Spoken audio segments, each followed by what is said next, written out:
Bienvenidos a Expertos de Sillón. Este es el podcast en el que cada episodio nos sentamos con un invitado o invitada y les preguntamos sobre sus placeres culposos, teorías totalizantes, aquellas obsesiones que les consumen la vida. Yo soy Alejandro Cardona.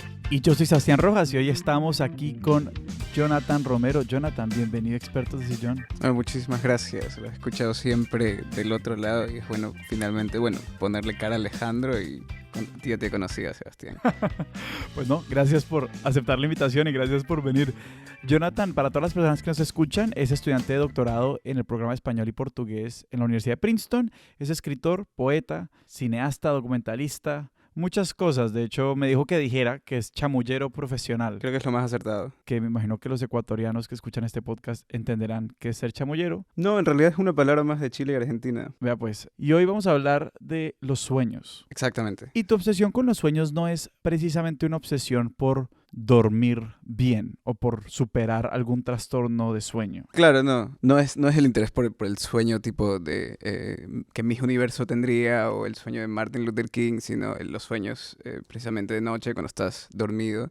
Y creo que está como en el núcleo, por así decirlo, de mi memoria. O sea, el primer recuerdo que tengo no estoy seguro si es un sueño o es algo que sucedió en verdad. Yo pienso que es algo que sucedió en verdad, pero mis padres dicen que es un sueño. Pero creo que todo empieza realmente como ya de forma más dedicada cuando tenía como 14, 15 años. Supongo que todo el mundo acá habrá tenido alguna vez un sueño lúcido, ¿no? Como esta sensación de que puedes controlar el sueño de repente. Y eso a mí siempre me llamó mucho la atención porque lo había tenido un par de veces. Y googleando me di cuenta que es algo que puedes inducir. Contémosle un poquito más a la gente porque yo siento que he tenido solamente como el roce con el sueño lúcido y también literalmente como a esa edad, como siento que a los 15 años tuve un par pero fue muy pasajero. Porque no era como que yo estaba de pronto en un universo tipo la Matrix, donde uno puede sencillamente conjurar las cosas y puede hacer lo que sea, que es lo que entiendo. Es como un sueño lúcido, sencillamente es como tienes este set de película en el que tú eres el director y puedes hacer lo que se te dé la gana con el sueño y cualquier cosa puede pasar. Pero ¿cómo eran los sueños lúcidos para vos en ese momento? ¿Cómo fue esa primera sensación? O sea, creo que es muy similar a como la que escribes primero, ¿no? Que es como un roce que tienes y sientes que, hay ciertas cosas que puedes manipular, como estás un poco consciente dentro del mundo del sueño, pero no llegas a poder como dirigir la película y decir que quiero que aparezca una montaña acá, ¿no? Y eso sí se puede hacer, pero con práctica. Y es algo que no sabía, o sea, había tenido ese roce que dices tú, y luego como googleando por casualidades de la vida, porque el sueño siempre me había interesado, descubrí un manual de sueños lúcidos, ¿no? ¿Hecho por quién? No sé, para esa época no tenía como el impulso archivístico que tengo ahora. Entonces, en esa época no citaba sus fuentes. No citaba, precisamente. Y quedó perdido en alguna de las computadoras, pero hay varios. O sea, hay varios manuales de sueños lúcidos. Porque es que me pregunto si hay como autoridades en este tema o si sencillamente es como el ASMR, que es como gente loca en foros de internet que ha ido como compilando información. Yo asumo que deben haber autoridades, pero yo di con el manual justamente en foros de internet. Sí. O sea, como una cuestión un poco más informal. Y entonces, primero que nada, como me di cuenta que era una cosa que se podía aprender y se podía desarrollar como una técnica, como una práctica, ¿no? Para lo cual necesitas hacer ejercicios y necesitas una cierta disciplina. Creo que, o sea, lo más importante, el primer paso y el más importante para poder llegar a manipular los sueños y controlarlos es mantener un diario de sueños. Porque es esencial que puedas recordar los sueños. Sí. El objetivo para empezar a controlar un sueño lúcido es ser consciente dentro del sueño, ¿no? Uh-huh. Entonces, recordarlos y como asumir que es parte de una experiencia que estás teniendo mientras estás dormido es como fundamental para poder volverte consciente y luego empezar a controlarlo. Casi que es cambiar la relación que uno tiene con el sueño como este espacio de 8 horas donde el cerebro o uno se apaga y no está pasando nada. Es como, no sé si usted tiene un calendario donde anota todo lo que hace en un día o todo lo que le pasó, una continuación de eso para como dirigir la atención hacia ese momento.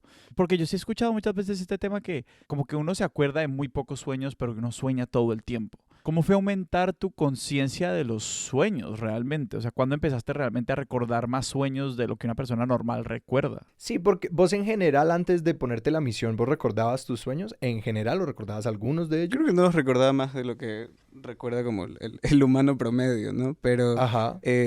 la sola como intención de querer recordar los sueños y de como poner más atención a este mundo que está Sí. desarrollándose durante un tercio de tu vida, ¿no? Si es que asumes que dormimos 8 horas diarias, ¿no? Ajá. Como la sola intención de como poner más atención en ello ya hace que lo recuerdes un poco más. Claro, hay muchas veces en donde simplemente tú te acuerdas de una imagen del sueño, ¿no?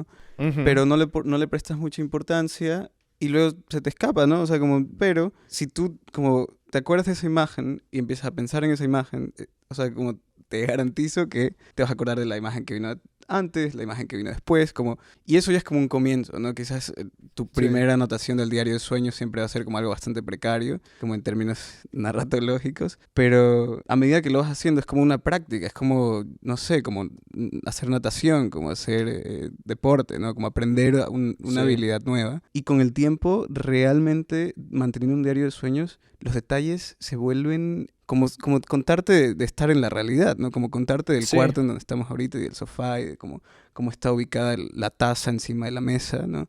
Ese tipo de cosas, precisamente por haber empezado con los sueños lúcidos y haber empezado a llevar el diario de sueños, ahora mis sueños se han vuelto como muy cinemáticos, ¿no? Y como muy, muy detallosos. Pero aquí también tenías como una preocupación por experimentar cierto tipo de cosas, o sea, había algo que te atraía de los sueños como, no, es que, pues esa sensación de ser medio una fuerza creadora en la vida de una forma que uno no lo puede hacer en como la realidad, o sea, ¿qué querías experimentar a la hora de soñar, mejor dicho? Creo que mucho nace también de como un gusto innato por la experiencia estética como en general, pero sobre todo por la literatura fantástica, el cine. Creo que cualquier persona que tenga como un poco de intención creativa sueña, bueno, valga la redundancia, como le gustaría mucho poder experimentar un escenario totalmente inmersivo en donde puedes hacer lo que quieras, ¿no? Puedes crear lo que quieras con simplemente pensarlo, ¿no? Suena como, o sea, todas las fantasías de la ciencia ficción las puedes como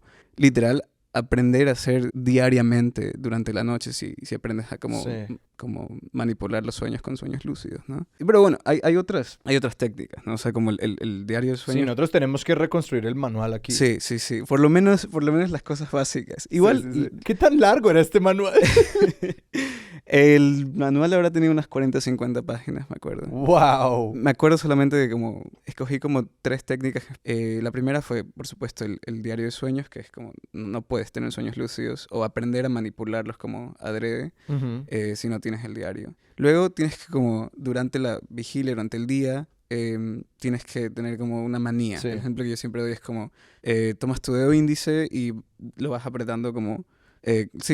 lo aprietas contra la palma de tu mano, como que vas tapeando durante el día y haces eso como un loco, básicamente, como un maníaco durante el día. Como estás intentando generar un tic. Exacto. Y en la noche, cuando estás dormido, vas a tener ese tic, o sea, si todo sale bien. Claro que también tienes que concentrarte en como querer tener un sueño lúcido, debes pensar un poco en como qué te gustaría soñar antes de irte a dormir. Ajá. Y a veces, o sea, si eso sale muy bien, la transición al sueño lúcido es inmediata. O sea, ¿de verdad? Ajá, o sea, como apenas te duermes, te despiertas ya consciente en el sueño y puedes empezar a manipularlo. Pero el punto del tic es que en el sueño podés atravesar tu mano. Claro, o sea, si no logras como hacer esa transición como limpia, como al sueño lúcido, este tic es que, el punto es que en el momento del sueño vas a reproducirlo y algo distinto va a pasar. O sea, tu dedo va a atravesar tu mano, como bien dijiste. Y esa es la seña para volverte consciente que estás soñando y y empezar a manipular el sueño. ¿Cuáles otras señas hay? Porque estos son como los tótems de Inception. Exacto, sí. Para los que han visto la película. Sí, yo estoy seguro que los Inception encontraron, si no el mismo, otros manuales de sueños lúcidos. Claro, sí. Porque es que yo recuerdo haber leído de esto y había otras que eran como, una era mirar un reloj, luego mirar a otro lado y volver a mirar el reloj, porque muchas veces en los sueños sencillamente esos números pueden cambiar arbitrariamente. Claro. O que muchas veces, digamos, intentar mirar relojes porque que muchas veces en los sueños tienen como símbolos que son jerigonzas, es decir, no son números y cosas así. Entonces como para darle mucha atención a todos los relojes. Y la otra era, cada vez que uno entra a un cuarto o estás en un cuarto, tener el tic de prender y apagar la luz, o apagar y prender la luz. Claro, eso de hecho, yo tenía uno de estos tics, era precisamente con las luces y las lámparas. Sí, porque no cambian en el sueño, ¿no? O sea, uno puede como Claro. muchas veces manipular cosas y en el sueño la luz se queda igual. Sí, exactamente. Y me acuerdo que uno de los sueños lúcidos que tuve una vez, en donde precisamente, como hice aparecer montañas, las sobrevolé. Sí. Porque creo que es de las cosas más divertidas que hacer es volar en los sueños. Es fantástico. Me encanta que vos relataste, o sea, es como, ese es el lugar donde el cerebro es incapaz de reconocer que eso no pasó. ¿Me entiendes? Como que para todo propósito sensible, el cerebro es como, esto pasó. Entonces, como cuando vos lo relatas, yo realmente te estoy escuchando como si vos hubieras volado y es muy extraño pensar. Pero, y eso es lo maravilloso, o sea, como un poco lo que estaba diciendo, Ajá. ¿no? Que estas cosas están sucediendo, ¿no? A cierto nivel de la Sí. realidad están sucediendo y Sí. son recuerdos que tienes, ¿no? Como Claro. el primer recuerdo que tengo, te digo que no sé si es un sueño o es la realidad, pero como la experiencia es eso, es inmersiva, o sea, se siente realmente como si lo estuvieses viviendo, ¿no? Pues con mi novia hablamos un poco de esto porque hace poquito nos pasó que yo le hice una mala pasada en un sueño y ella era como... Se enojó. En el día de ella era como, yo todavía no he sanado esto, perdón, como que me tenés que tratar bonito hoy porque me trataste re feo en el sueño. Me ha pasado, como, me ha pasado. No, y yo era como, yo lo entiendo porque me ha pasado también. Entonces era como que, dale, es decir, yo estoy dispuesto a asumir como cierto nivel de, no responsabilidad, pero sí de como intento de reparación porque yo sé que vos lo necesitas. Claro. Aunque tú entiendas racionalmente que eso no es lo mismo, el cerebro no distingue. Pero el diario de sueños no es en una medida como también una forma como de atajar eso, como decir, de un poquito como, sí, de generar como este compartimiento donde cabe lo que pasa en los sueños. Y obviamente pues la experiencia de uno lo acompaña todo el tiempo, pero como al momento de escribirlos de alguna forma uno como que no los mete en un cajón también y como puede... Mejor dicho, ¿cómo ha sido esta experiencia de uno empezar a manipular los sueños y después igual seguir viviendo la vida normal? Sí, Claro. ¿eso qué hace con la relación del sueño-realidad? O sea, justamente cuando estaba empezando con la cuestión de los sueños lúcidos, bueno, yo crecí como en una familia, creo que como muchos latinoamericanos, una familia como muy religiosa, católica, y este era el momento con mis 14, 15, en donde empezó como a agitar un poco como mi mundo y como mi cosmogonía, por así decirlo, y a despertar como un ánimo crítico. O sea, de alguna u otra manera simplemente te empezaste a encontrar relatos que ponían entredicho la idea de un dios. Exacto. Creo que sí, y que me hacían dar cuenta de, pues, supongo que una visión un poco más pesimista de la condición humana y un poco más orientada a la esquepsis. ¿Qué es esquepsis? El escepticismo, ¿no? Ya, Como ya. dudar de todo, en realidad, no poner la mano en el fuego por nada. Ajá. Pero este fue justamente el momento en donde estaba empezando con los sueños lúcidos y me di cuenta que, para volver a la pregunta de Sebastián, los sueños lúcidos pueden resultar como una herramienta, ¿no? De exploración también. Y bueno, mi relación con los sueños va más allá de la mitología triste del psicoanálisis, como me gusta decirlo. Bueno, a mí no, en realidad es una cita de Borges, pero si lo dijo es de todos ahora.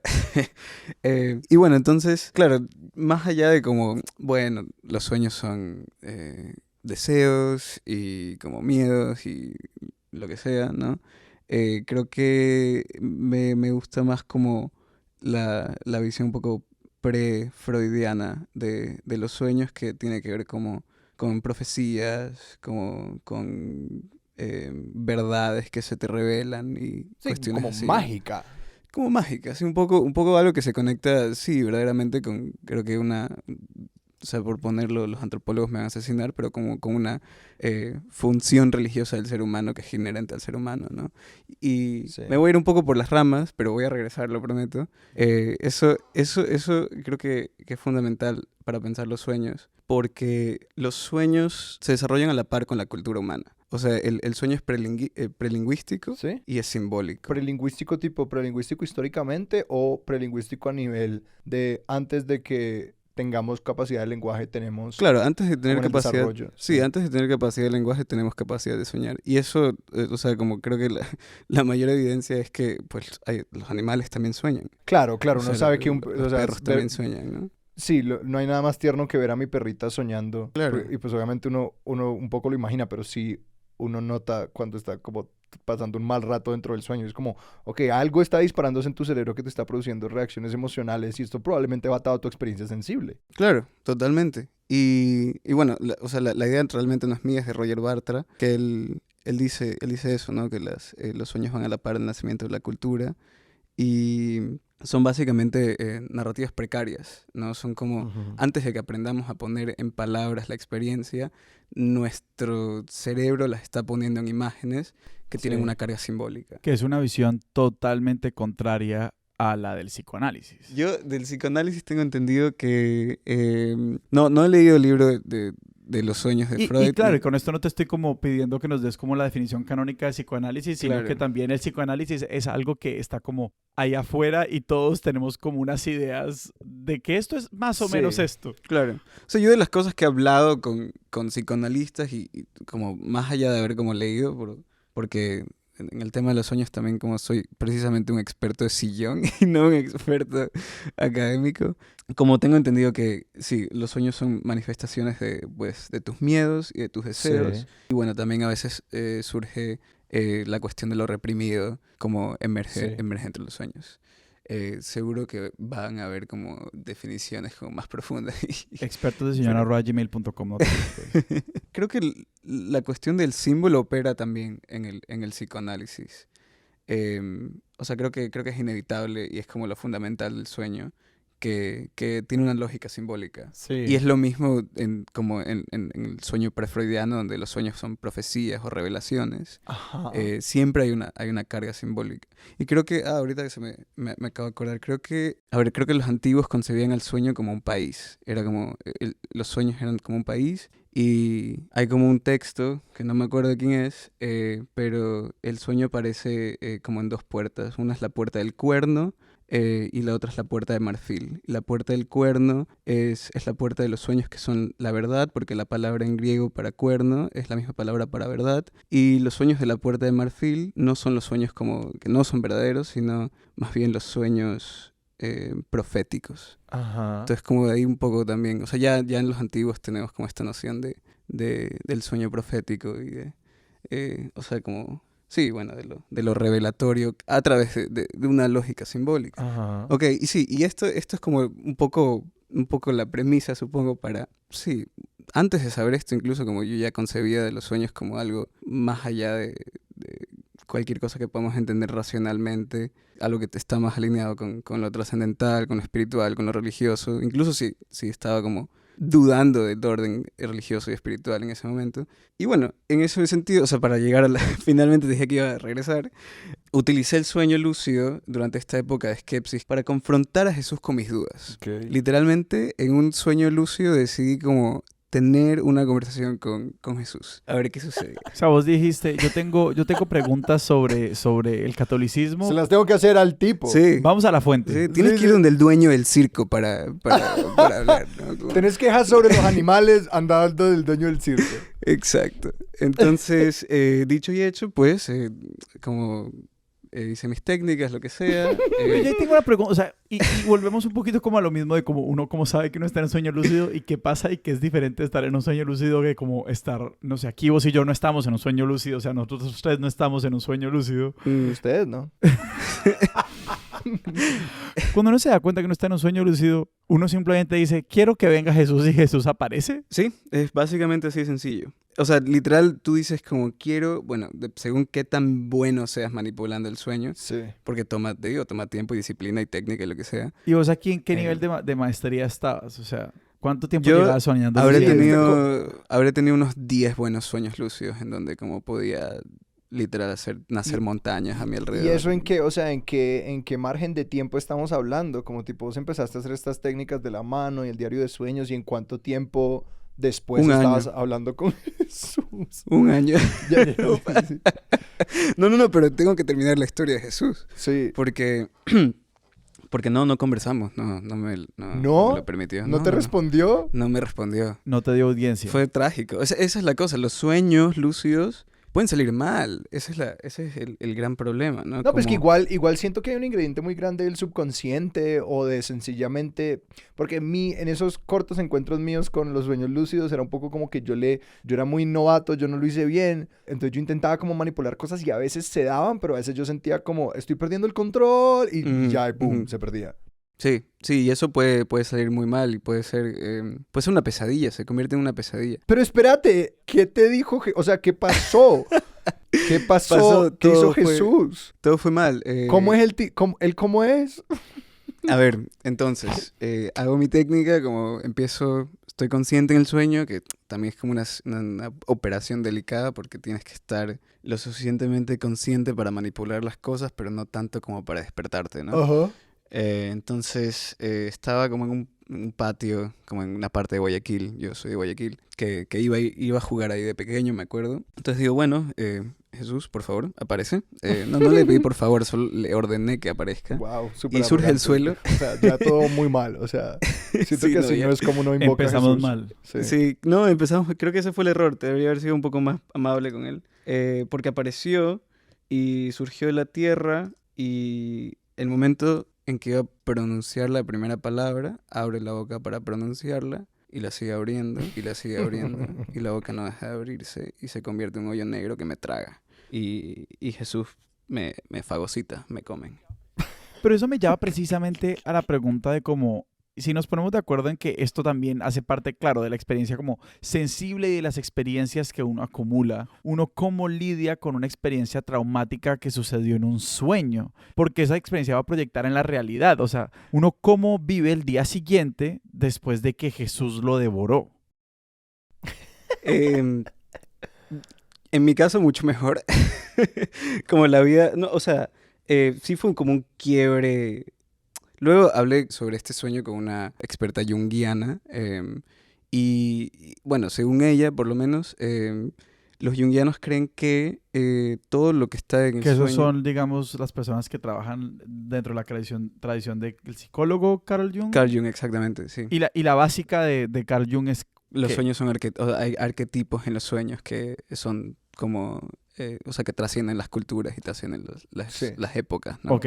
Pero también según esta junguiana con la que conversé, todo lo que está en el sueño, todo objeto, toda persona es una proyección de ti. O sea, todo eres tú en el sueño. Claro. Entonces, según ella, yo estaba como en este momento de como cambio de cosmogonía, ¿no? Nacimiento de la esquepsis. Ujú. Y básicamente yo era como este Jesús que estaba fagocitando a mi antiguo yo, ¿no? Y que estaba como entrando en una Sí. nueva época de como dominación de su propia creencia y de su propia como idea de qué es el mundo. Y esto fue el año pasado. Y en ese momento me hizo mucho sentido en retrospectiva. Sí, o sea, bueno, ese fue supongo que el que salió peor, pero no lo llamaría Ajá. una experiencia traumática. Bueno, hubo otro en donde como me asesinaron también, pero me han asesinado muchas veces en los sueños. Cada vez que voy a Nueva York sueño que me están disparando. Es muy raro. ¿Sí? Sí, es como se ha vuelto como un patrón. Pero eso refleja un miedo de Nueva York. Bueno, yo la paso muy bien en Nueva York, Ajá. pero creo que tiene que ver con el input de la ciudad. Creo que Sí. tiene que ver con toda la aglutinación de precariedad y como, Ajá. o sea, las escenas que ves. Pero eso sí nos lleva a la pregunta un poquito de cómo, al seguir llevando un diario de sueños, Vos aún lo llevas. Perdí la disciplina, o sea, eso iba a llegar también como... En un momento ya necesitas disciplina para hacer los sueños lúcidos y Claro. pues tú empiezas a tener otras prioridades. No dejé el diario de sueños durante como 4 años, pero luego ya lo fui haciendo menos frecuentemente. Igual, Ya. como cuando tengo un sueño que me impresiona particularmente, como cuando me vacunaron de la segunda de COVID, tuve un sueño con un megalodón. Que es un tiburón gigante. Sí, es un Sí. tiburón gigante, que lo estábamos pescando básicamente. Pescamos un megalodón y era como para un concurso de pescadores. Y como estábamos en este muelle y nuestro megalodón estaba ahí vivo todavía, ¿no? Y en el muelle habían como varios pescadores con como peces y criaturas naranjas. Lo estoy contando porque me impactó y fue como de los últimos que escribí así como muy detalladamente. Ujú. Antes de esto, como habíamos viajado en una como nave intergaláctica que mi primo había comprado porque tenía 3. Bueno, no, tenía 3, pero no me quería prestar como la más moderna, entonces me prestó como la más feita, ¿no? Y estábamos como, pues, en el universo, en el espacio, ¿no? Y veíamos el mundo, pero había un mundo debajo. O sea, habían 2 mundos, básicamente, ¿no? Uno arriba del otro, en un espacio negro e infinito. Y luego yo escucho como una explosión, entonces me acordaba como tener la sensación de que era como... un océano lo que estaba debajo del primer mundo y el otro mundo como se hundía ahí y luego explotaba debajo del agua y desaparecía. Entonces ese es el tipo de cosas impactantes. ¿Y qué tiene que ver el megalodón ahí? No sé, esa es la cosa, son narrativas precarias, o sea, como hay cosas Sí. muy absurdas en los sueños. como No, y que también hay otro ingrediente particular que precisamente porque mi novia me cuenta mucho sus sueños que he empezado a ver y es como que en los sueños hay casi que una relación que puede llegar a ser arbitraria entre las cosas y cómo tú te sientes sobre ellas. Porque hay muchos relatos de sueños que es tipo, estaba en una fiesta pero me sentía horrible. O tipo, me estaban dando una corona pero yo me quería poner a llorar. O como lo mismo, como estaba viendo cómo linchaban a una persona pero yo estaba súper contento. Como que hay unas vainas así como que, precisamente hacen que muchos sueños sean de hecho muy difíciles de relatar para el de afuera, Totalmente. porque es como, esto no funciona como si yo te estuviera contando un cuento o una película, y que también la narrativa del sueño puede ser muy insatisfactoria de relatar para otra persona, porque pues muchas veces pasa exactamente lo que dijo Sebastián, que es como, ¿y qué pasó? Sí, eso pasa muchas veces que como simplemente, o sea, hay cosas que no hacen mucho sentido y también el modo en que están sucediendo es difícil como ponerlo en palabras. Sí. Ponerlo, o sea, yo como creo que Sí, hay ujú. muchas veces que me pongo a escribir el sueño en donde, por ejemplo, hay como narrativas intercaladas, ¿no? Y hay como hay Ajá. un juego de cámara que es como muy particular, me gusta pensarlo como en términos de escenas porque con el tiempo se han vuelto como muy cinemáticos Ujú. y como puedes hablar de cómo la cámara va siguiendo, cómo se va posicionando. Si el sueño está siendo visto desde como un cuerpo, que eres tú y estás viendo lo que está sucediendo, o si estás viendo como desde arriba y te estás viendo a ti mismo, ¿no? Sí, Como porque tú eres un desde la actor. cámara, ¿no? Sí. Exacto. Y ese tipo de cosas siempre resultan como muy difíciles contarlas oralmente, pero creo que escribiéndolas ayuda bastante. Ujú. Cuando uno las empieza a escribir, uno empieza a ser más consciente de los sueños. Me interesa esto que hablabas un poquito de soñar que uno cuando estás en Nueva York soñas que te disparan, ¿no? Porque Mm, te empezás a dar cuenta, ¿hay algún patrón más amplio como que vos has notado al menos en tu experiencia de las cosas que afectan como el tipo de sueños que tenés, las mm. narrativas, aunque sea precarias, que se te van metiendo a la cabeza según cambian las condiciones materiales de lo que te rodea? Creo que más que mi experiencia puedo hablar como de algo que me he dado cuenta sobre experiencias colectivas en relación con los sueños. Durante el coronavirus, yo estaba tomando un curso de cine, íbamos a hacer un documental sobre una ciudad acá cerca de Princeton que se llama Trenton y sobre la comunidad pues guatemalteca de Trenton y otra ciudad en Guatemala que se llama Salcajá, son como ciudades hermanas. Eso es como secundario porque llegó la pandemia, no pudimos entrevistar a nadie y pues cada quien en la clase tuvo que hacer por su cuenta un documental, idealmente que se relacionara con nuestra situación en la cuarentena. Entonces yo estaba viendo con mi hermana en Dallas para ese momento. Ella me dijo un día como, muy casualmente, yo no me acuerdo de mis sueños normalmente, pero me he empezado a acordar de mis sueños desde que empezó la pandemia. Entonces me hizo clic la cabeza. Decidí hacer el documental sobre sueños durante la pandemia, sueños durante el coronavirus. Ujú. Entonces entrevisté como a 5 o 6 personas alrededor o sea, en Alemania, yo estudié en Alemania, en México, en Ecuador. Más gente que no entró al documental, pero también entrevisté que estaba en Argentina. Y sí me di cuenta que el sueño durante una catástrofe, una crisis colectiva, se vuelve más transparente. El sueño empieza a incorporar cosas que están, o sea, ya, ¿cómo decirlo? Como en vez de conservar sí, esta cualidad simbólica que tienen los sueños empiezan a como a incorporar los problemas de la vida diaria durante la catástrofe colectiva, que es una idea que Charlotte Begat, que es una intelectual alemana, ella se había dado cuenta de esto cuando entre 1933 y 1939 se dedica a recolectar los sueños de los judíos durante el ascenso del régimen nazi, ¿no? Y tiene este libro fantástico que se llama El Tercer Reich del Sueño, en donde, sí, o sea, es básicamente una colección de sueños durante el régimen nazi, la catástrofe colectiva que esto significó para los judíos, y llega a esa conclusión. Pero es decir, ¿están como resoñando lo mismo que les está pasando? ¿Ese es el sentido de la transparencia? ¿O como aparecen actores muy concretos o lugares y cosas concretas que están atadas a esas ansiedades y esos miedos? Sí, o sea, creo que hay un sueño, por ejemplo, que era del dueño de una fábrica, ¿no?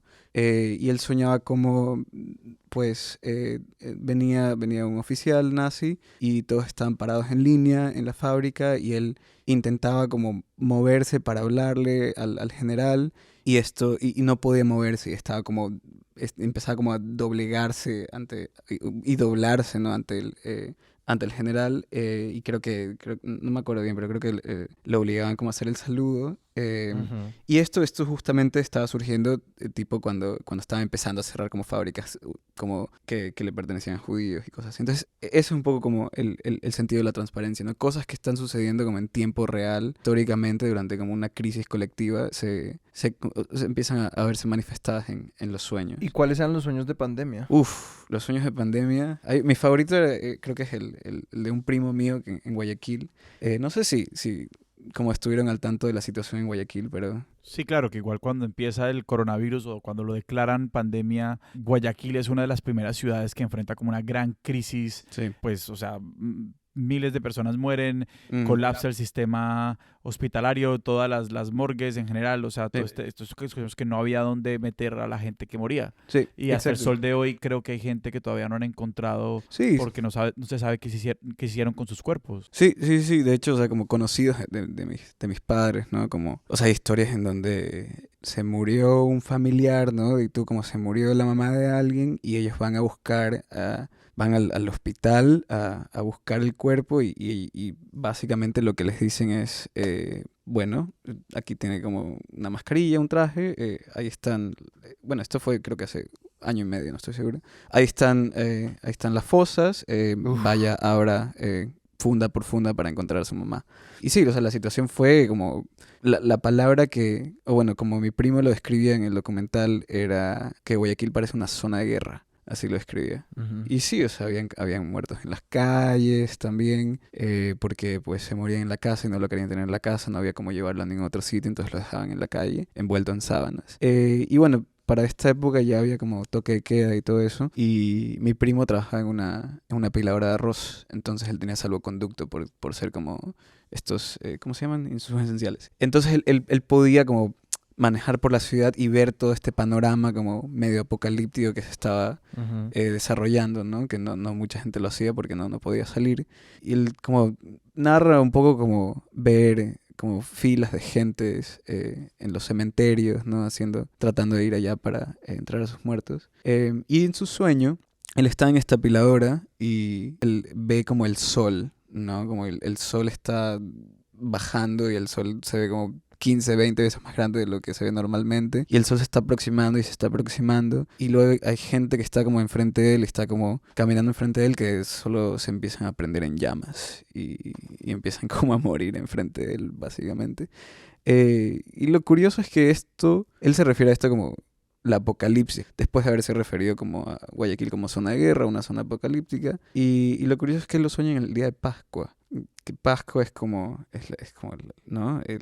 Resucita a Jesús después del tercer día y supuestamente se cree, algunas personas lo creen, que pues la segunda venida va a ser durante el día de Pascua. Entonces eso me pareció como bastante interesante, solo la coincidencia de que en la noche de Pascua él sueña sobre el apocalipsis durante el coronavirus en Guayaquil, como una ciudad al borde del apocalipsis, supongo, bueno, de las imágenes que eso evoca. Pero también volvemos un poquito a esta idea de como o sea, de los sueños como revelaciones más proféticas, o sea, como eso que nos estabas contando más al principio, como tal vez una aproximación más antropológica, que habla como más del destino de sociedades enteras o de comunidades enteras, y no solamente como algo que significa pues alguna cosa para un individuo específico. O sea, creo que yo no sé, yo tampoco sé mucho de psicoanálisis, ni he leído a Freud, entonces no puedo como dirimir eso, pero pero siempre me ha parecido que a veces como esa expresión de lo reprimido es algo como, pues sí, social, pero sobre todo muy individual. O sea, que cada persona experimenta estos sueños. O sea, que si uno sueña, no sé, la rosa roja que todo el tiempo está ahí, eso significa que es algo para uno, no es, Claro, no es algo que habla de lo que le va a pasar a la comunidad entera o algo por el estilo, no sé. Claro. Bueno, en el caso de Berat, de los sueños del Tercer Reich, un poco lo que ella dice también es que estos sueños como están, no predecir no es la palabra que utiliza, pero sí anticipando. Como hay una, creo que hablar de profecía es un poco más difícil, pero sí, cualidad anticipatoria, función anticipatoria, creo que es la forma un poco más secularizada de ponerlo. Pues que esa es pero eso es como una función de la ansiedad, ¿no? Es como que estoy preparándome para esta cosa mala que creo que parece va a pasar. Sí, y eso es lo que ella dice, como entre el 33 y el 39 las cosas están rudas, sí. Pero a partir del 39 hasta el final de la guerra como se ponen realmente rudas. Sí. Y es un poco esa anticipación de la catástrofe que estos sueños empiezan a dar cuenta de, ¿no?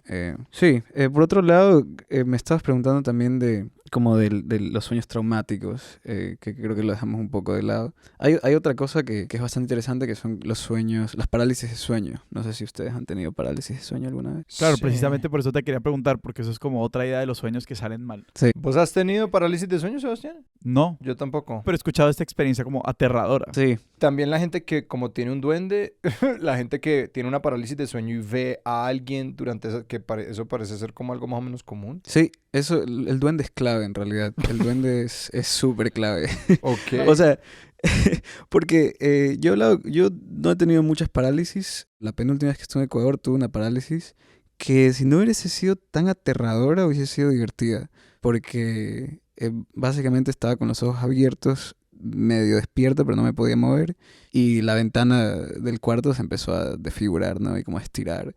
Pero sí fue bastante frustrante porque no podía, quería gritar y no podía. Sí. Pero lo que he escuchado varias veces de parálisis de sueños de la gente es que sienten una opresión en el pecho, que sienten que alguien está sentado encima de ellos. Sí. Exacto, sí. Y que a veces te ahorcan, ¿no? Y eso de que alguien está sentado encima, eso lo he escuchado muchas veces y es clave con respecto al duende que mencionabas. Porque, nightmare en inglés es nightmare. Mare es como una suerte de duende. En alemán. Sí, es como una suerte de duende que, como creo que sí, en la mitología germánica, como habita los bosques y está relacionado con este tormento de los sueños. Ok.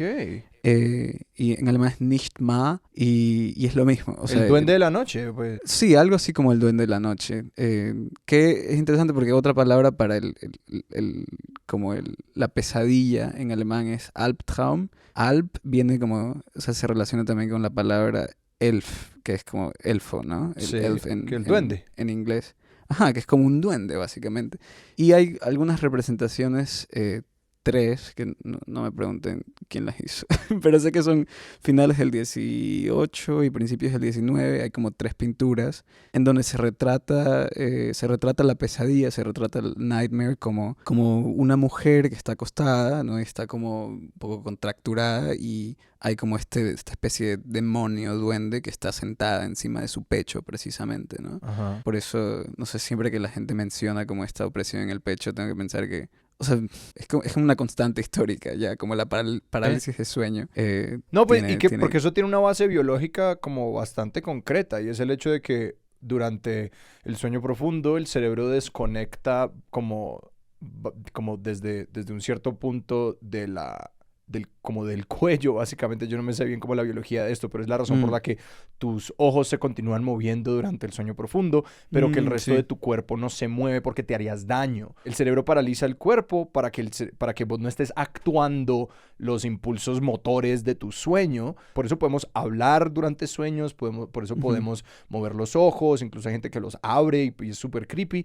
Y que esencialmente la parálisis de sueño tiene que ver con un error esencialmente, que es como que más o menos te despiertas, pero esta válvula no te ha devuelto el control de tu cuerpo, entonces como que puedes mirar, mover los ojos, pero todavía tu cerebro está marchando en modo sueño, como que es como cables cruzados. Ya, sí. Entonces tiene mucho sentido que la experiencia sea bastante consistente. Sí, eso no sé si, creo que se llama REM state, como Ajá. RM. Sí, algo así, ¿no? porque eso significa movimiento rápido de los ojos.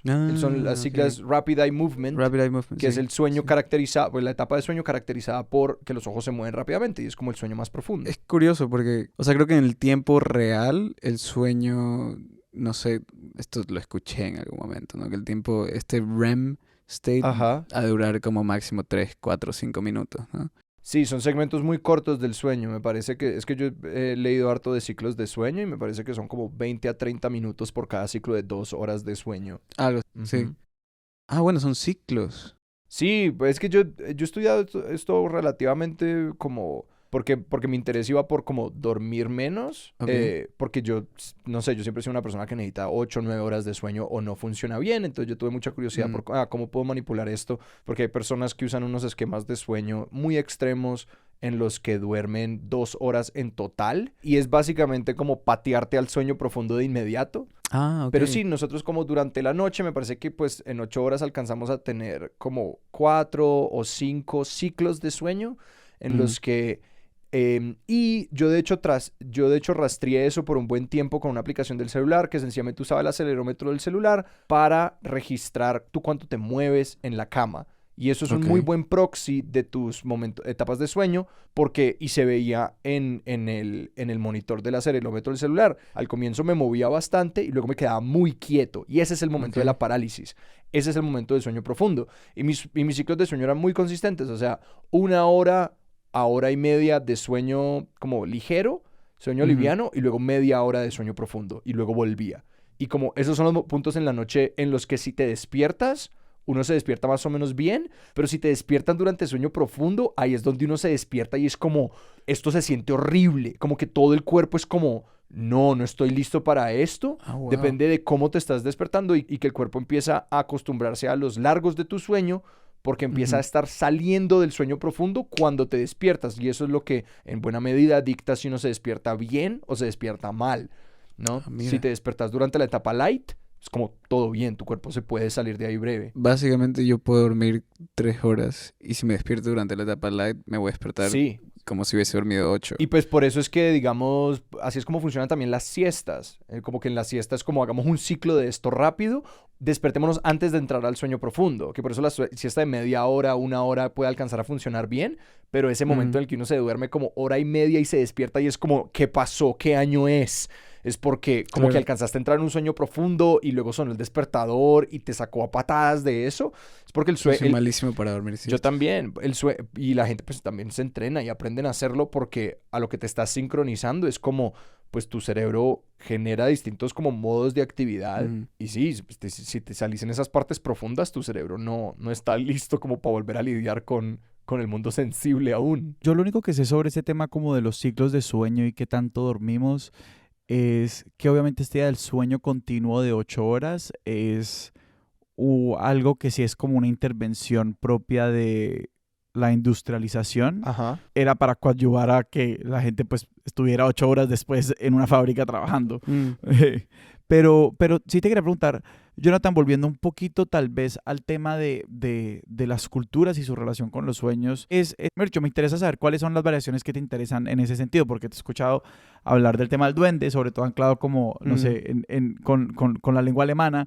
Hablaste de cierta literatura fantástica que también te inspira a buscar como una nueva relación con tus sueños y con lo que puedes recordar de ellos. ¿Cómo te ha ido alimentando y cómo te Gran has seguido pregunta. alimentando? Gran pregunta, porque, o sea, claro, todo empezó con los sueños lúcidos y, bueno, con leer Saramago. Hay como libros que se leen como sueños, no sé, para mí Aura es un libro que se lee como un sueño de Carlos Fuentes. Para mí La invención de Morel, de Bioy Casares, también es como un libro que se lee como un sueño. Y mucho de como la cuestión obsesiva por el sueño y por su prevalencia intercultural, Sí. ¿no? O como de los arquetipos que habla Jung. O bueno, o de la apreciación cultural del sueño, creo que me llega sobre todo de Borges, de una obsesión que se empezó a desarrollar después de que empecé a leer a Borges, porque él también está obsesionado con los sueños. Tiene un libro que es como una antología de sueños tanto de Oriente y Occidente, ¿no? A través de, bueno, de la historia de la humanidad, y incluye como sueños en la literatura fantástica. Y bueno, tiene un par de ensayos que son fantásticos. Uno es La flor de Coleridge. Creo que lo de Coleridge se pregunta si es que un hombre sueña que está atravesando el paraíso y le entregan una flor o una rosa blanca, creo que es, como prueba de que ha estado en el paraíso, y se despierta y tiene esa flor en su mano, entonces ¿qué?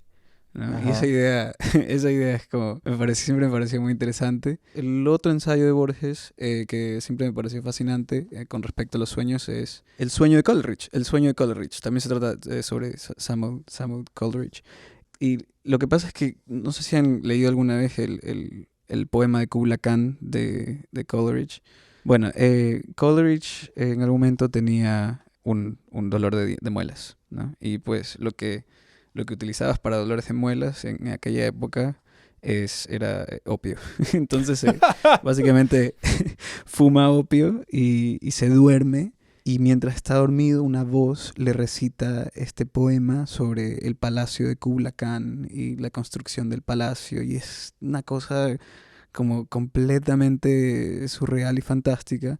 Y se levanta y empieza a escribirlo, empieza a escribir como todo lo que le recitaba la voz. Y luego le tocan la puerta, va a atender y se olvida. Y el sueño está incompleto. Y creo que por eso lo publica como 20 años después, ¿no? ¡Wow! Y es fantástico. Sí. ¡Qué dolor! Claro, le interrumpieron el pensamiento. Sí, sí, qué horrible. Sí. Y bueno, pasa también, creo que cuando intentas acordarte de un sueño, como de repente si te desconcentras te olvidas del resto. Total. Pero a mí me pasó. Sí.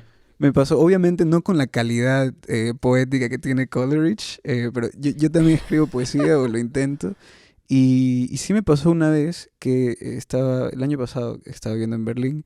Tuve un sueño en donde pues estaba en las calles de Berlín, cerca de la isla de los museos, y me perseguían, y yo veía 3 sombras de 3 reyes, y luego un perro me empezaba a perseguir, y de repente, como todo lo que estaba sucediendo, una voz me lo estaba narrando en inglés. Ajá. Y toda esa narración era como una plegaria o como un poema realmente, que me desperté y me acordé y lo pude escribir, pero en inglés. Sí.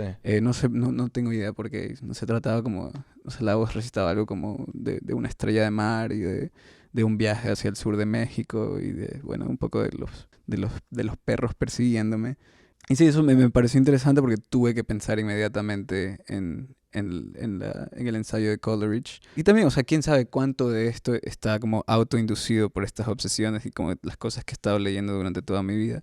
Pero creo que la última, o sea, como la otra de las ideas o fundamentales que me han llegado a través de Borges ha sido por su obsesión con Berkeley. Él era un sacerdote y lo que dice es como, ¿qué pasa si la idea o el Dios como lo conocemos en realidad es un Dios soñador, es un Dios que sueña la vida de cada uno de los humanos y sueña todos los sueños de esos humanos durante las noches, ¿no? Entonces como a Borges le encanta como esa idea de la infinidad y es una cosa que siempre me atrajo bastante. Pues es que hay algo que me ronda la cabeza en todo esto en tanto a como, pues pensando mucho en la validez que tiene para la mente el sueño, de como nuestra incapacidad de distinguirlo, como que pues nuestra incapacidad de distinguirlo a un nivel como instintivo o emocional, y es el hecho de que pues al final del día la mente no tiene una interacción directa con el mundo sensible. Toda la interacción de la mente con el mundo sensible viene a través está tercerizada,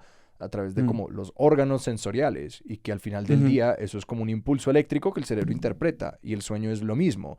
El sueño también es como un montón de impulsos eléctricos que el cerebro interpreta, porque eso es todo lo que conoce el cerebro. Nuestro cerebro nunca ha sentido la luz directamente a menos de que te hayan abierto la cabeza. Asimismo no ha recibido ondas de sonido directamente. Nada, ningún impulso. Entonces como que pues es tan interesante pensar como, pues para el cerebro es lo mismo. No hay ninguna real diferencia, solamente que cuando se despierta y luego quiere como comprobar o volver a replicar esa experiencia, no puede. Entonces ahí supongo que empezamos a trazar la línea como humanos tempranos, tipo, ok, esto es distinto. Claro, a pesar de eso, es fascinante cómo la experiencia que tienes como en la vigilia, ¿no? En el mundo despierto, es como, o sea, por lo menos como en mi experiencia, es igual, ¿no? O sea, se siente, o sea, como las cosas que estás sintiendo en el sueño cuando estás cayendo, cuando estás tocando objetos, cuando estás... o sea, yo nunca he volado en la vida real, ¿no? Creo que nadie ha volado en la vida real, ¿no? Pero Ustedes no han volado. Pero sé cómo se siente volar, o sea, me acuerdo cómo se siente Ajá. volar porque lo he soñado. Y eso es como, o sea, es muy como flashero, creo que diría en Argentina, ¿no? Como el hecho de que tengas ese recuerdo de algo que no podrías haber experimentado a menos que seas un Ajá. paracaidista o algo así, ¿no? Pero cómo precisamente tu cerebro es capaz de generar esas sensaciones, Sí. incluso si no las ha tenido antes. No, y empieza a informar también con una cantidad de búsquedas, que eso es como la otra dimensión que es interesante, que es como, yo no sé si uno una vez después de, exacto, de volar en un sueño, uno busca reproducir eso en otro elemento de la vida, o sea, no sé, que igual es otra forma tal vez menos extrema de, no, pues yo sueño cosas que pasan y después las convierto en relatos Ujú. que no sean precarios, relatos que nos sirvan durante la vigilia, Sí. no que no se queden en los sueños. Eso creo que un poco como la intención de trabajar con el documental sobre sueños me llega un poco de este cineasta brasilero que se llama Eduardo Coutinho, que tiene un documental que se llama Jogo de Cena, Juego de Cena. Y es súper interesante porque él básicamente lo que hace es decir, pone como un anuncio publicitario, no estoy seguro en qué ciudad, simplemente dice como necesitamos mujeres que quieran contar sus historias, ¿no? Entonces él entrevista a estas mujeres, les hace contar como las historias de su vida, sus historias personales, y luego pone como actores y actrices reconocidas como en Brasil a reproducir la entrevista, a reproducir como las historias que estaban diciendo, como actuándolas. Entonces es un poco jugar con la idea de como qué es el documento, cómo se documenta la realidad, o sea, porque tú no sabes cuál es la actriz y cuál es la persona que cuenta la historia en realidad, ¿no? Entonces esa idea de como documentar algo que da la ilusión de que es real, Ujú. y bueno, en el caso de los sueños sería como algo que se resiste al documento y a la realidad, me llamó mucho la atención, pero también porque, o sea, también venía como un poco la influencia de Coutinho en que durante estas entrevistas, y esto es un poco tocando lo que estás diciendo tú, como muchas de estas mujeres hablaban como de situaciones traumáticas, no sé, la muerte de un hijo, en donde el sueño resultaba como una catarsis, como una cura de como este trauma, ¿no? En algún momento como esta señora que como tenía mucha pena y estaba muy triste y traumada por la muerte de su hijo, se cura y como puede superar esta muerte porque sueña que el hijo la visita. Que creo que un poco por lo que estás Sí, no, diciendo, porque yo Sebastián. recuerdo como alguna vez haber tenido un sueño que era como muy aspiracional, como que todo estaba muy bien en el sueño y me desperté y había como yo de hecho como mi experiencia fue la de una gran desilusión, como después de Mm. despertarme era como, yo desearía que mi realidad se acercara más a eso, que igual como hay una interacción ahí directa con ese tipo de cosas. También estoy pensando en como en que la historia de Paul McCartney con Let It Be era como en un momento en el que él estaba súper ansioso y su mamá se le acercó en un sueño a decirle Mm. como déjalo ser y como él cogió esa frase y escribió esa canción. El sueño realmente puede tener un impacto como en tu vida diaria, en tu vida real, ¿no? Ujú. O sea, es como una herramienta, creo. Y creo que venía también un poco como esta aplicación del sueño lúcido durante como el tiempo de Skepsis. Ajá. Si es que de por sí sucede inconscientemente, si puedes como aplicarlo, si puedes como instrumentalizarlo, o sea, los procesos, no sé, como inteligencia emocional, desarrollo de inteligencia emocional, podrían ser mucho más acelerados, ¿no? Sí, Como, claro, porque es que al final del día esto es como también, si nos quedamos con la idea de que los sueños igual son ante todo como un momento de experiencia simbólica, mm, como pues están ejercitando una imaginación como afectiva que es súper importante al mm, final del día. Pueden sanar, como pues pueden traumatizar, como pueden informar cualquier cantidad de otras cosas. ujú, ujú, No ujú. sé, y creo que en un sentido, pues yo no sé cuáles sean los efectos reparadores del sueño en los tejidos, etcétera, etcétera, etcétera. Pero si de vez en cuando dormimos para soñar cosas que igual nos cambian la vida, pues está bueno tratar de dormir lo más que podamos. Sí, y bueno, y está bueno también tratar de, o sea, inducirlo, supongo, ¿no? Me imagino como gente con, no sé, experiencias traumáticas de guerra o algo así. Asumo, es como una intuición de que con el sueño lúcido ese tipo de como trabajo con el trauma se podría incorporar como una terapia, ¿no? Ujú. Que de por sí los psicoanalistas sí utilizan el sueño para la terapia, pero no he escuchado de utilizar específicamente el sueño lúcido. Ujú. Después de toda esta experiencia, sobre todo, no sé, el documental que hiciste durante la pandemia, de hablar con otras personas sobre los sueños, de meterte mucho más en como todas las tradiciones literarias que se alimentan de los sueños, ¿no te ha dado curiosidad de como volver a coger la disciplina de los sueños lúcidos? Sí, la verdad que sí. Pero, o sea, creo que sobre todo en mi caso, como pensando en la experimentación, es un gran campo como experimental para pensar en películas, ¿no? Para pensar, o sea, como si quieres hacer una película y pues no tengo idea de la tecnología del CGI Ajá. o sea, depende de qué quieras hacer, ¿no? Si quieres hacer, no sé, ciencia ficción o... En realidad lo que sea, como si quieres poner en marcha como un primer storyboard un poco como improvisado, el sueño lúcido es perfecto. Había un dramaturgo que la manera, no recuerdo su nombre, pero era famoso por esto, que la manera en la que escribía obras de teatro era, tomaba siestas de 30 minutos Hmm. y escribía en los intervalos en la mitad. Entonces como que se ponía a dormir, se despertaba y escribía como las imágenes que le venían a la mente y las situaciones que le venían a la mente del sueño y se volvía a dormir y volvía a interrumpir su sueño, lo cual se me hace como un esquema horroroso de trabajo, pero como que salían cosas interesantes de eso. Seguro que sí. O sea, yo sí intento, si no, como incorporar imágenes de sueños en cosas que escribo, como ya hablando de ficción, Ajá. sí tratar de como generar como ese ambiente como medio onírico en la narrativa. Sí. Pero como hay una cosa que bueno, que viene un poco también al tema de que los sueños son simbólicos, creo que es como otra señal de que lo son, es que en el momento en que leemos de un sueño en una narración, en el momento en que vemos de un sueño en una película, ¿no? Que un personaje tiene un sueño, Sí. inmediatamente buscamos significado. Y por eso es una operación sensible. O sea, meter un sueño en una narración es como decirle al lector, aquí hay algo que es importante y tienes que prestar atención a eso, ¿no? Sí. Y sí, bueno, yo como tenía un cuento que tenía 15 sueños, ¿no? Entonces sí era como totalmente una pesadilla para el lector, porque como no sabes dónde pararte, no sabes dónde está, porque todo es como muy atiborrante, ¿no? Sí. Pero algo que me intriga mucho es un poquito como cuando hablamos de sueños y sobre todo de sueños en otras narrativas, ¿no? Como los sueños que aparecen en un cuento, que aparecen en una película, lo que sea, que es este espacio o este segmento pues de la historia en la que operan otras reglas. No sé, o sea, como me parece interesante como que cómo nos damos permiso de anticipar escenarios y de imaginar escenarios de una forma como activa y que no necesariamente tienen que responder a como los datos que nos está dando la realidad, entre comillas, la realidad objetiva en ese momento. Como si este recurso que es como, bueno, en este momento tienen permiso de empezar a libre asociar una cantidad de cosas y ver que de pronto funciona, ¿no? Le hace un guiño a la persona que está encontrándose ese texto y le dice como, bueno, aquí imagine, usted también como deje su imaginación volar. Claro, sí. O sea, es como más productivo para... Esa es la cosa, como activa precisamente como esta necesidad de interpretar lo simbólico, ¿no? Y por eso se vuelve, como decía, como una operación como mega sensible, porque, bueno, depende de qué quieres también, ¿no? Como si es que estamos hablando de como producir algo, y simplemente quieres como crear una sensación de como todo es onírico y confuso, vaya ahí, como suelta cualquier imagen, ¿no? Pero...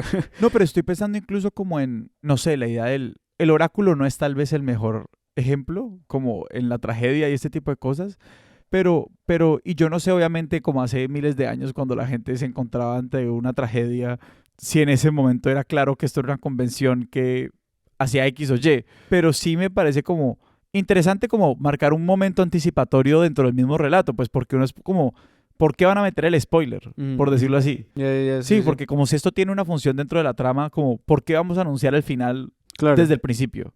¿O por qué vamos a permitir a la gente imaginar el final o algo importante dentro de la trama en algún momento de la historia? A mí una vez me dieron un consejo como para escribir cuentos y novelas que me pareció buenísimo, que es como las buenas novelas y los buenos cuentos, las buenas historias se leen para atrás y se cuentan como a partir de una lógica como más metafórica. No sé si es como, dito, si tengo una escena en donde alguien está como barajando cartas y como, no sé, está como conversando sobre cierta situación problemática, ¿no? Un poco como lo que se quiere indicar es como que está barajando ideas para resolver esta situación, ¿no? Un ejemplo muy, muy, muy básico, pero lo otro, lo de como que se leen para atrás, es que tú como anticipas algo, creas como una situación, un evento que parece que no se va a resolver, que parece que es como colateral, ¿no? Como superficial, pero que después se retoma, ¿no? Y ahí es como empiezas a crear como esta suerte de memoria dentro como del mundo ficcional que crea como esta ilusión de la realidad en la literatura y en la narración. Y creo que con el sueño, precisamente como forma de anticipar de un modo como metafórico a lo que vas a llegar después, es una forma de crear esa ilusión de realidad dentro de la ficción. Alguien que quiere pensar más en los sueños o en la como cualidad onírica de ciertas como obras de arte, ¿cuál sería, digamos, pues creo que la recomendación ya les dimos el manual para empezar a soñar lúcido y es clarísimo empezar el diario de sueños,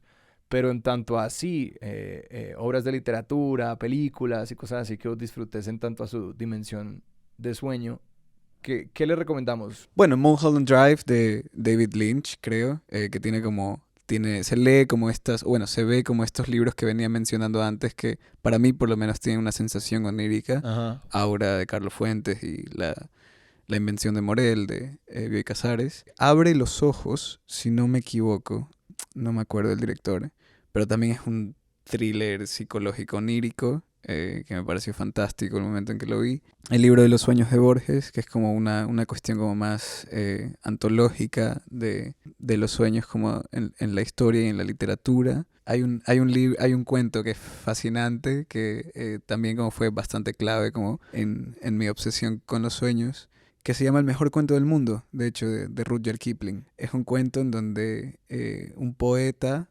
malo va donde un buen escritor y trata de como pedirle ayuda y contarle sobre su poesía, y el escritor es como, ay, este idiota. Pero le empieza a contar también sobre sus sueños, y sus sueños responden a una realidad pasada, digámoslo así, Uh-huh. para dejarlos con la curiosidad abierta. Jonathan, muchísimas gracias. Jonathan, gracias a muchísimas ustedes. gracias. Gracias a ustedes, qué divertido esta conversación onírica. ¿Es lo que soñaste? Jonathan, si en este momento vos te despertaras y todo esto fue un sueño, ¿sería frustrante o catártico? ¿Y querrías volver a Expertos de Sillón? O sea, si vos te despertaras en este momento habiendo ya tenido la conversación en tu sueño, vos igual dirías, a mí me gustaría decir esto en Expertos de Sillón, o dirías como, ya lo hice, ya pagué. Sí, creo que volvería a hacer la conversación. También depende mucho de dónde me despierte. O sea, si me despierto y estamos rodeados de máquinas que se alimentan de nosotros para poder vivir y subsistir, que, bueno, es la trama de la Matrix, tal vez no me gustaría volver, ¿no? Jonathan, si la gente te quiere seguir a vos y a tus proyectos, ¿a dónde los vamos a mandar? Tengo una relación tóxica con todas las redes sociales, pero de vez en cuando uso Instagram. El nombre de usuario es Fosfosfos, PHOS.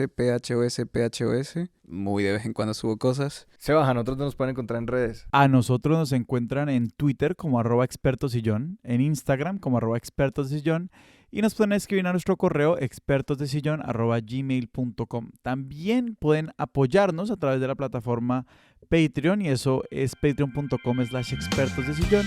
Y por último, si quieren recibir un episodio de Expertos de Sillón todos los martes en su correo electrónico, lo pueden hacer suscribiéndose a nuestro boletín de Substack, y eso es en expertosdesillón.com. Nuestra música es de Juan Esteban Arango, nuestro logo es de Sebastián Márquez, y Expertos de Sillón es un proyecto de Sillón Studios producido por Sara Trejos con el apoyo de Paula Villán. Yo soy Alejandro Cardona. Yo soy Sebastián Rojas, esto fue Expertos de Sillón. Hasta la próxima.